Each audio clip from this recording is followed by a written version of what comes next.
دوسری طرف ابتلا اور امتحان ہے۔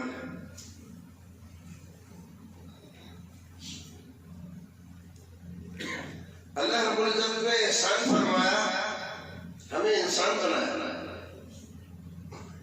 اور انسان میں بھی مسلمان بنایا اور مسلمان میں بھی توحید و سنت والا بنایا، رسول اکرم سے سچی محبت کرنے والا اور سنتوں پر چلنے والا بنایا۔ اس احسان پر اللہ رب العزت کا جتنا شکریہ ادا کریں ہم اتنا کم ہے، ہم کر نہیں سکتے،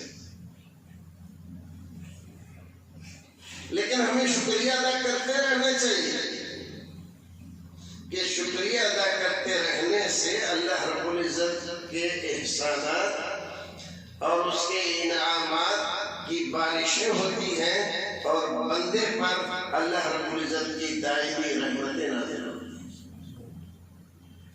اللہ رب العزت فرماتا ہے لئن شکرتم لأزیدنکم ولئن کفرتم ان عذابی لشدید۔ اگر تم میری دی ہوئی نعمتوں کا شکریہ ادا کرتے رہو گے لأزیدنکم تو میں نعمتیں اور انواع و اقسام کے احسانات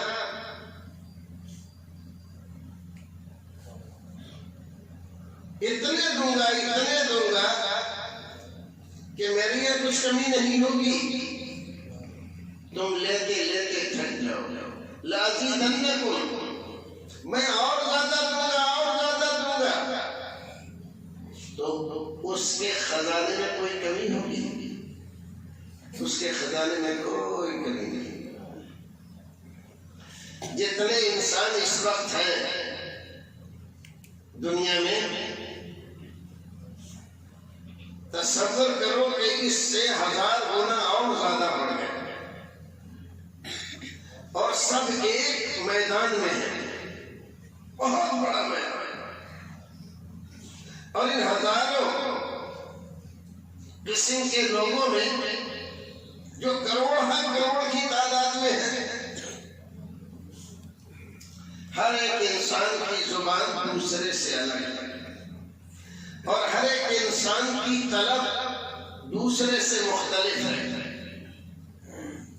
کسی کی تمنا دوسرے کی آرزو سے اور اس کی آرزو اس کی خواہش سے ملتی نہیں ہے، اور ہر ایک آدمی اللہ رب العزت سے اپنی زبان میں ایک ساتھ مانگ رہا ہے،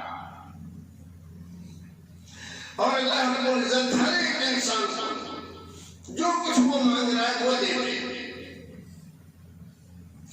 ما نقص فی ملک شیء، تو اللہ رب العزت کے خزانے اور اس کی قدرت کاملہ میں ذرہ برابر بھی کمی نہیں ہوگی۔